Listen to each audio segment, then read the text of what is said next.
Buenos días. Es una bendición que podemos encontrarnos nuevamente para poder seguir estudiando acerca de la palabra y particularmente en este tema que tiene que ver ahora sobre el cómo seguir predicando la palabra desde una óptica muy específica. Tenemos que pensar que la predicación de la palabra no solamente es lo que se hace adentro del templo y para la gente que asiste irregularmente, sino hablar de la misión transcultural. Ahora, la misión transcultural va a formar parte de este proyecto en los siguientes meses para poder ir viendo uno a uno los diferentes elementos de lo que implica esta misión transcultural. Entonces, el primer enfoque que vamos a tener tiene que ver con la dinámica desde la cual la desarrollamos y que tiene que ver con el enfoque específico que, más allá de las culturas, de las tradiciones, etcétera, finalmente hay un tema que es necesario comunicarlo incluso transculturalmente. Es decir, cuando hablamos de redención, lo mismo podemos hablar de mexicanos que de norteamericanos o de chinos. Es decir, ¿por qué? Porque todos, finalmente, como género humano, necesitamos ser salvados y redimidos en Cristo Jesús. Esa va a ser parte de nuestro tema en este día. Antes de ello, te invito a que oremos y pidamos la guía de nuestro Dios. Padre, bendecimos, Señor, tu nombre. Te damos gracias. Tú nos has hecho siervos para gloria tuya. Y estamos hoy, Señor, en este estudio porque queremos aprender acerca de ti. Queremos aprender de cómo tu palabra nos guía para poder desarrollar la misión a otras culturas, porque eso forma parte del proyecto tuyo desde el inicio, Señor, y es parte de la misión a la que tú has llamado a tu iglesia. Por eso te pedimos de tu guía en este tiempo. En el nombre de Jesús oramos. Amén. Bien, vamos a empezar a trabajar. Lo primero, vamos a ubicar nuestro texto. Y eso tiene que ver con el proyecto originario de Dios en cuanto al ser humano. Génesis 1, 27 y 28. Dios creó al hombre a su imagen. Lo creó a imagen de Dios. Hombre y mujer los creó. Y los bendijo Dios con estas palabras: reprodúzcanse, multiplíquense y llenen la tierra. Este es el mandato cultural que podemos encontrar en el libro del Génesis. Podríamos decirlo así, que a partir de este texto se deriva cuál es la misión para todos aquellos que son discípulos de Jesucristo. Todos aquellos que formamos parte del género humano, porque en este sentido es muchísimo más amplio, no solamente es para los creyentes, porque aquí estaba solamente Adán y Eva, y en ese entorno a ellos les es dada esta encomienda. Entonces podemos hablar de que estamos hablando de la encomienda que incluye a toda la humanidad. Y a partir de ahí vamos a ir trabajando este texto. Lo primer lugar entonces es el enfoque mismo de la misión. A partir del texto que acabamos de ver, podemos reconocer lo siguiente: más allá de las culturas, las expresiones sociales, todos fuimos creados para un mismo propósito. Entonces, en el propósito originario de Dios, Dios tiene un propósito por el cual todos los seres humanos somos creados. Y es parte de lo que acabamos de leer justamente en el libro del Génesis. Ese es parte del propósito de Dios. Pero también está apuntado desde el libro de Isaías y en otros textos más. Voy a citar solamente Isaías 43:7. A todos los que llevan mi nombre, yo los he creado, yo los formé, y observa la parte final, los hice para gloria mía. Es decir, todos los seres humanos, desde Adán hasta nosotros y las generaciones que vienen, todos fuimos creados para la gloria de Dios. El propósito por el cual nosotros estamos aquí es justamente para que Dios sea glorificado. La misión que todos recibimos es que Dios reciba la gloria, y vamos a empeñar nuestra vida precisamente para que ese proyecto ocurra. ¿Cómo es que ocurre? Bueno, precisamente porque es Dios quien actúa a través de cada uno de nosotros. Entonces, en el libro del Génesis vemos que Dios puso al hombre y a la mujer, les dio su imagen, pero los puso también ahí para que ellos fuesen ese elemento a través del cual el propósito redentor de Dios pudiese ocurrir. Ahora, Dios hace esto y podemos hacer observación del ciclo que Dios utiliza desde la creación hasta la redención. Vamos brevemente a este ciclo y después iremos comentando cada uno de los fragmentos. Entonces, la primera parte que nosotros encontramos en la Biblia tiene que ver con la creación. Pero casi inmediatamente después, de hecho estamos hablando capítulo 1 y 2, y en el capítulo 3 ya encontramos un tema distinto, que tiene que ver con la caída, la separación del hombre, el pecado, la inclusión, la pérdida de la naturaleza divina o espiritual con el cual el hombre fue formado, y entonces empieza a haber pecado y las consecuencias que de ello hay. Pero la historia no termina ahí. La historia continúa porque el proyecto de Dios es inquebrantable y el proyecto de Dios finalmente se va a cumplir. Entonces, como el proyecto de Dios va a continuar, la siguiente etapa dentro de esto tiene que ver con la redención. Dios provee redención. No estoy hablando solamente de Jesús, que en el sentido histórico es la forma de cómo nosotros lo conceptualizamos de una mejor manera. Pero la redención por gracia ocurre desde el mismo Edén. ¿Por qué? Porque Adán peca, pero también Adán tiene que ser redimido. Y va a haber elementos que vamos a recordar ahí y que tienen que ver como una figura de la salvación, redención que en Cristo Jesús vamos a recibir posteriormente. Entonces, la redención juega parte de esto y es parte del plan redentor de Dios. Pero la redención no concluye en el proyecto. La creación necesita ser redimida y necesita también ser restaurada. Y esa restauración nos devuelve al propósito original con el cual fuimos formados. Ahora, Dios no solamente nos crea, hemos pecado, somos redimidos, sino que Dios sigue actuando en nuestra vida porque Él va a completar el propósito por el cual fuimos formados. Dios nunca renuncia a ese proyecto suyo. Entonces, el que inició la buena obra en Cristo Jesús en nosotros, Él mismo, es decir, Dios, va a completar todo el proyecto hasta que nosotros estemos en la gloria suya. Entonces, fuimos creados para su gloria, hay pecado, nos separamos de Él, somos redimidos, somos restaurados y regresamos al propósito originario. Entonces, todos los esquemas de vida, de discipulado, etcétera, que vamos a considerar más adelante, tienen que ver justamente con ese propósito redentor de Dios, que tiene que ver entonces la restauración al propósito original con el cual todos los seres humanos fuimos formados. Ahora, veamos esto paso a paso y empezamos con la creación. En la creación fuimos creados a imagen de Dios. Eso es lo que leímos en nuestro texto de Génesis capítulo 1. Fuimos creados a imagen de Dios. ¿Qué quiere decir eso de ser creados a la imagen de Dios? Que recibimos cualidades espirituales semejantes a las de Dios. Observa el concepto, es imagen de, no es que somos iguales, pero sí hay características espirituales con las cuales el ser humano fue creado y que a partir de ahí puede el ser humano tener comunicación para con Dios.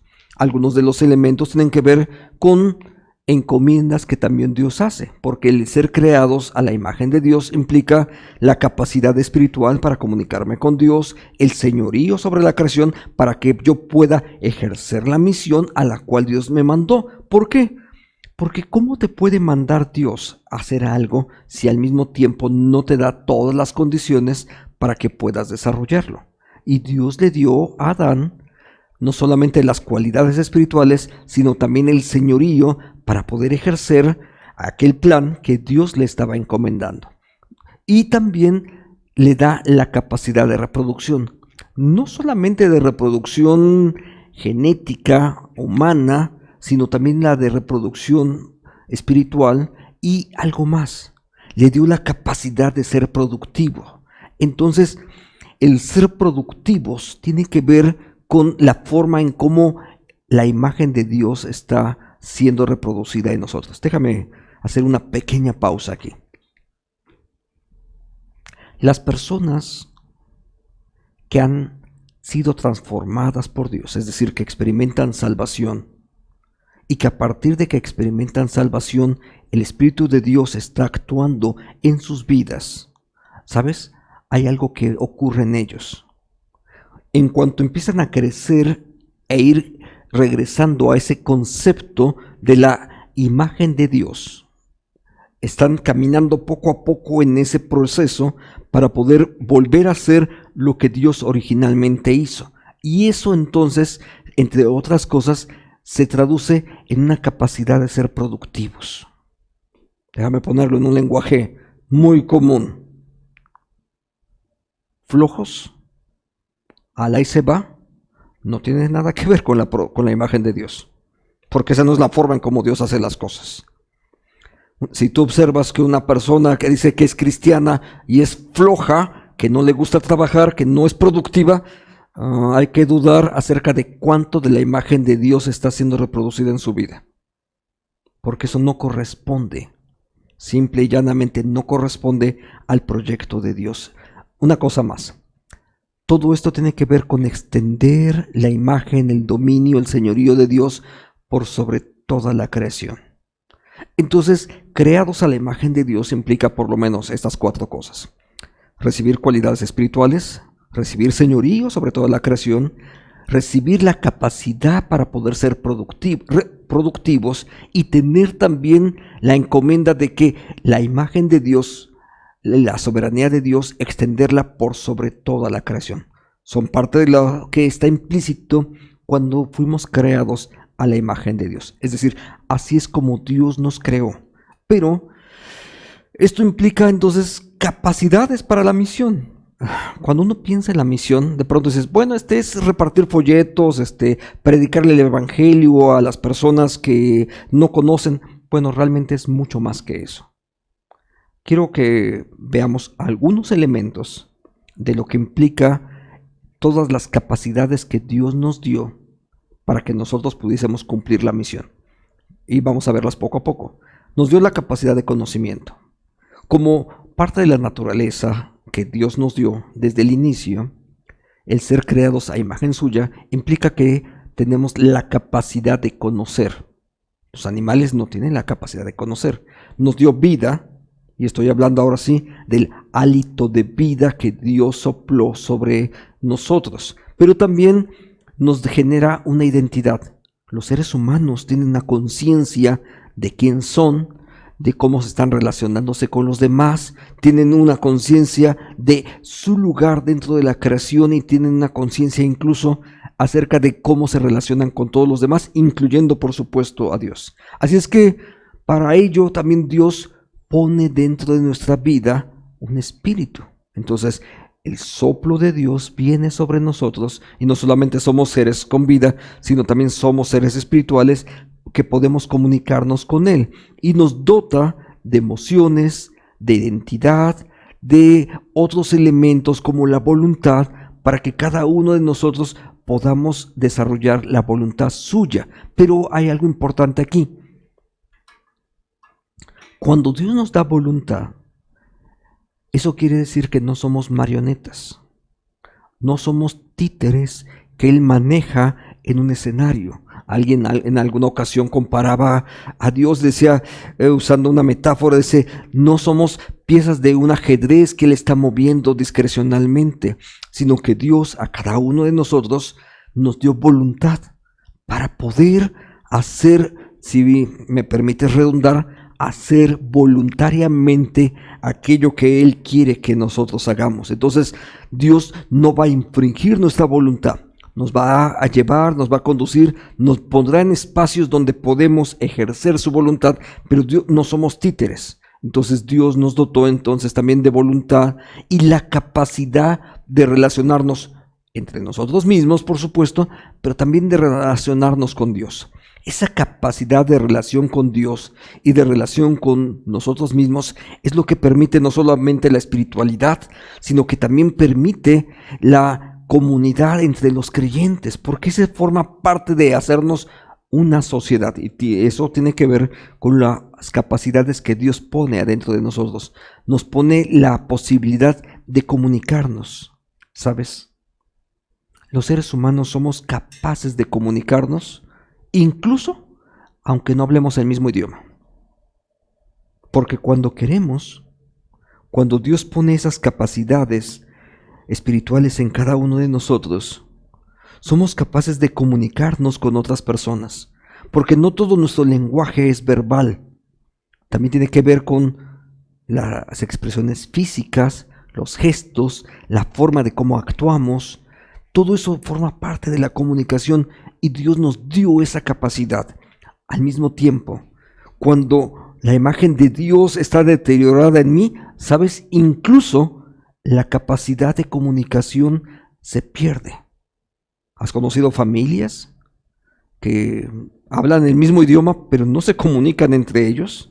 ¿Has conocido matrimonios que en lugar de comunicarse generan incomunicación, separación, etcétera? Eso ocurre precisamente porque parte de la imagen de Dios que originalmente puso ahí está deteriorada y la gente no se está comunicando.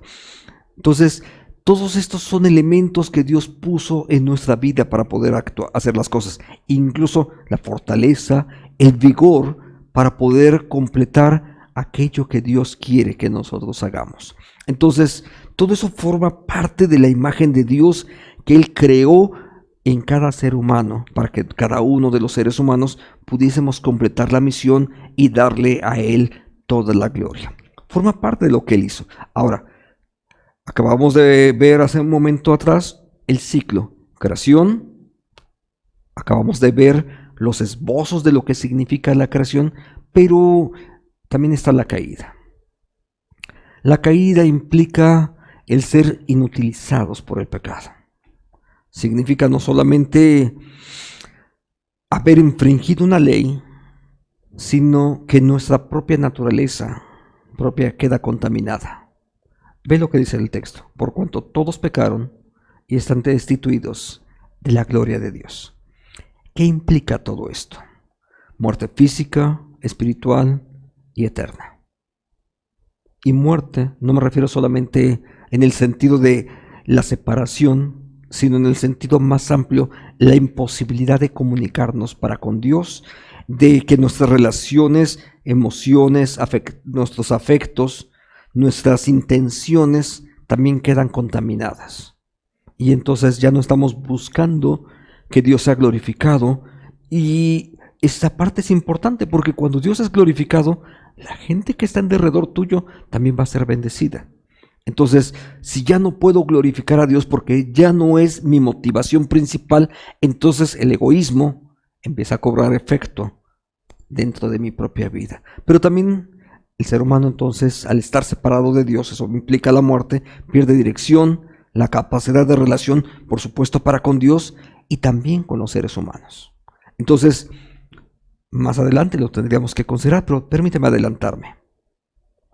El ser restaurados, redimidos, implica también recuperar las capacidades de relacionarme con Dios y de relacionarme con mi prójimo y de encontrar en Cristo Jesús, en la redención de Él, la sanidad en las emociones, en las relaciones, en la vocación, etc. Entonces todo eso está implícito en la idea de podernos relacionar nuevamente para con Dios. La redención, que es nuestro tercer punto, ¿recuerdas? Creación, caída, redención. Entonces, ¿la redención qué implica? La redención nos lleva a poder cada uno de nosotros ser restaurados en relación al pecado.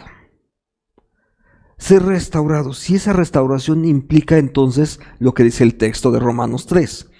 Son justificados gratuitamente por su gracia, mediante la redención que proveyó Cristo Jesús. ¿Cómo es que somos justificados? ¿Cómo es que somos redimidos? Gratuitamente, dice el texto, por su gracia. Es la gracia de Dios la que llega a nuestras vidas para ser salvados. Somos salvados, no nos salvamos. ¿Cómo es que nosotros somos receptores de esa gracia?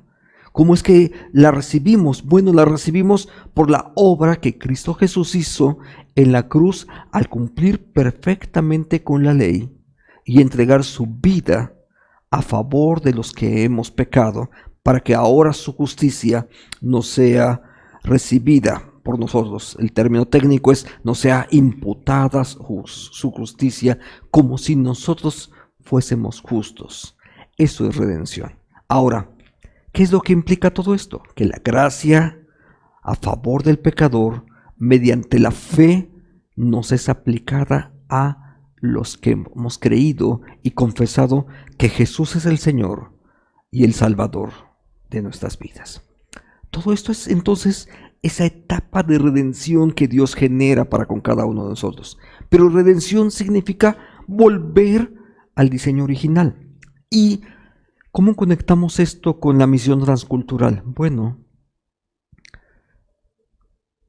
sin importar si son indígenas, si son nativos norteamericanos, si son afrodescendientes, si somos mestizos, ¿sabes? Sin importar eso, todos nosotros, los seres humanos, hemos caído en pecado y todos nosotros necesitamos volver al diseño original. Y el diseño original es regresar otra vez a lo que Dios hizo. El libro del Génesis 3 nos da algunas orientaciones acerca de esto que en las lecciones subsecuentes tendremos que abordar. En primer lugar, la simiente de Adán es la que va a prevalecer. No va a prevalecer la serpiente, sino la Biblia dice que un descendiente de Adán, Cristo Jesús, es quien habrá de pisar en la cabeza a la serpiente. ¿Sabes? Es la simiente de Adán, Cristo Jesús, quien va a prevalecer sobre el pecado. Él es vencedor sobre el pecado. Es también desde el Génesis un acto de gracia. ¿Por qué? Porque cuando Adán peca, él intenta cubrir su desnudez con hojas que consigue por ahí. Pero Dios no acepta eso. Dios no acepta su propia autojustificación y es entonces Dios quien provee el cómo su pecado va a quedar cubierto. ¿Sabes cómo lo hace? Tal vez lo recuerdas. Génesis 3:21. Lo cubre con pieles en lugar de plantas, en lugar de hojas. ¿Sabes qué ocurre con ello? Hay algo muy simple que está atrás de esto, como toda una metáfora. Hay un señalamiento que está ocurriendo atrás de ello. No solamente es que las hojas no cubren, sino que tiene que ser cubierto por pieles. Pero para que haya una piel ahí, tuvo que ser sacrificado un animal.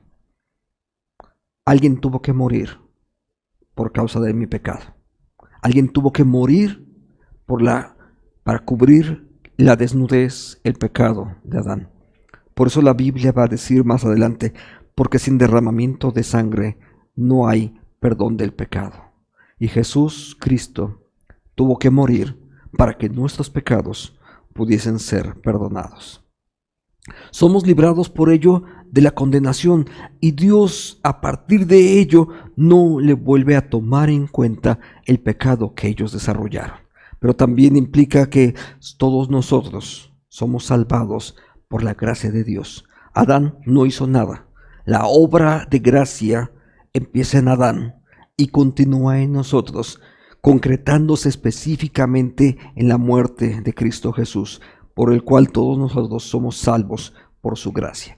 Ahora, la redención implica eso, y todos nosotros formamos parte de un mismo proyecto al cual Dios nos ha llamado. Son distintas fases, pero el proyecto en el cual Dios está caminando es el mismo, porque solamente hay un solo proyecto, y ahí es donde viene nuestra participación como discípulos de Jesucristo. ¿Te acuerdas que hace rato estaba hablando de creación, caída, redención? La redención es completamente la obra de Dios. Nosotros no participamos ahí, nosotros no participamos en nada en la creación porque es Dios quien lo hizo. En el pecado, y fue donde nosotros participamos, fue lo que nos metió en graves problemas a toda la humanidad. Pero en la restauración, Dios en su gracia, al habernos restaurado, nos permite ahora ser copartícipes con Él. Aunque ese copartícipe yo diría que es algo así infinitamente pequeño, porque todo lo que hacemos, la forma en cómo actuamos, es usando los dones, los recursos, las capacidades que también Dios pone en nuestra vida. Y ahí es donde vamos a conectar ahora con la misión transcultural. ¿Cómo ocurre la misión transcultural?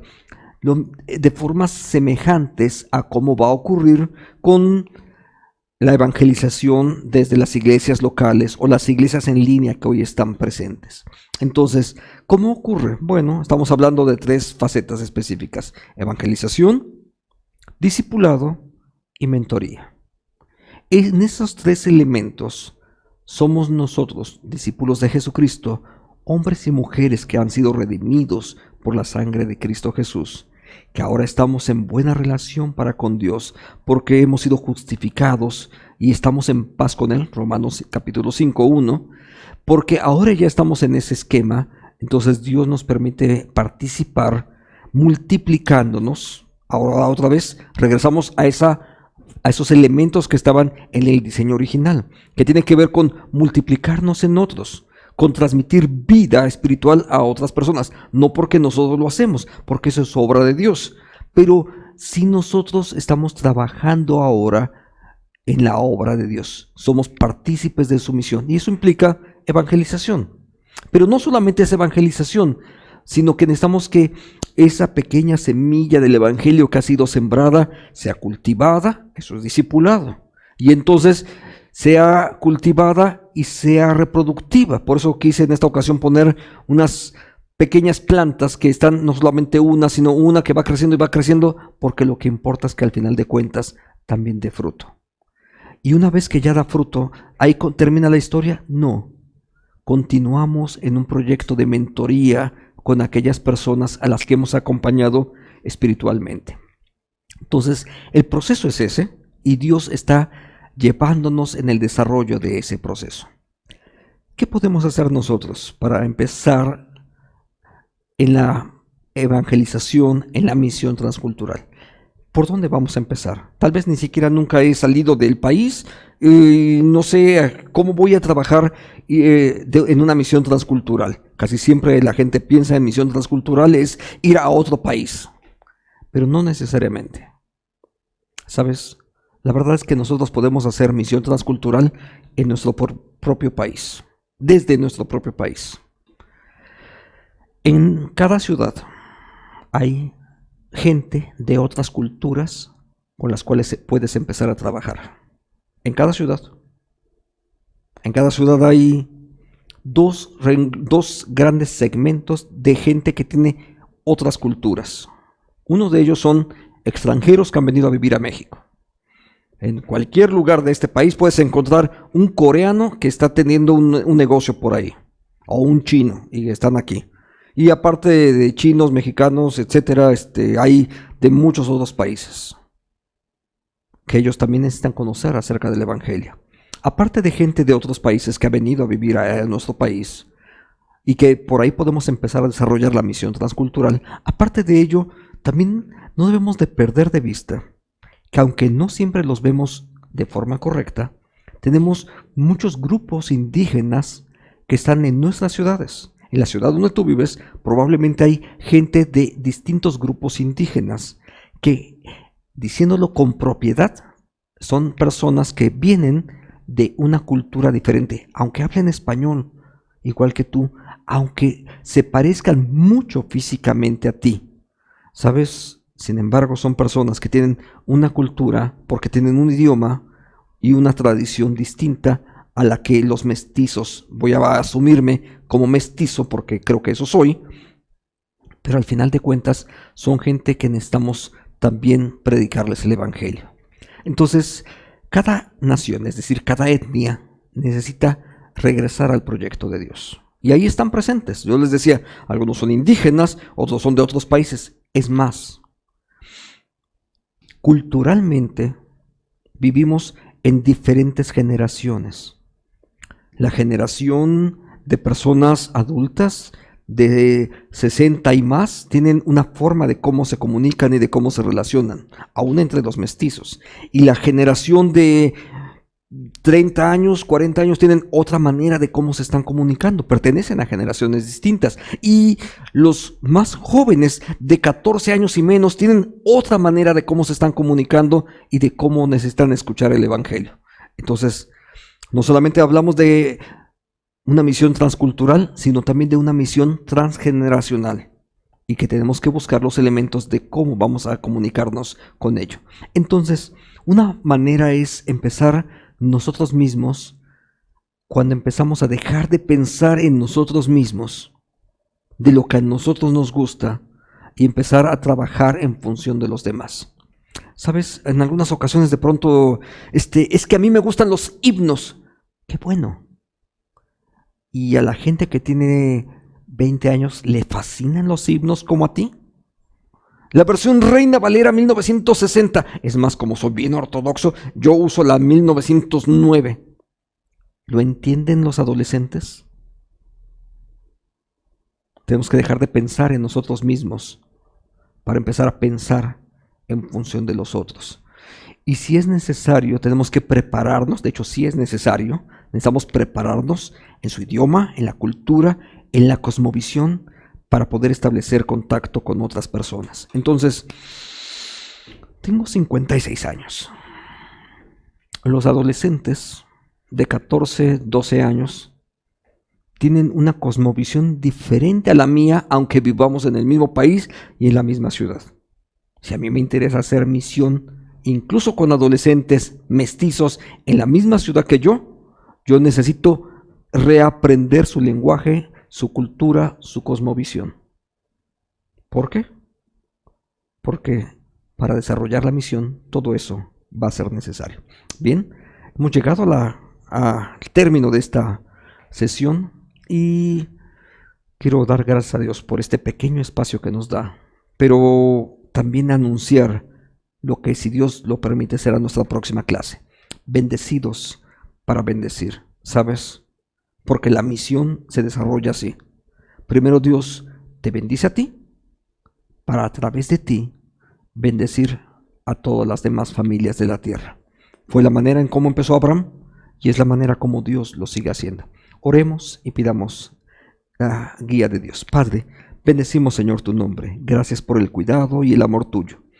Gracias, Señor, porque eres tú quien nos llama a poder regresar al modelo original con el que fuimos creados y poder llevar esa palabra tuya a las distintas generaciones, a las distintas etnias de nuestro país. Desde aquí podemos desarrollar una misión con alcance mundial. Guíanos tú, Señor, para poderlo emprender. En el nombre de Jesús te lo pedimos. Amén y amén. Gracias, hermanos. Si Dios nos permite, nos vemos la próxima semana.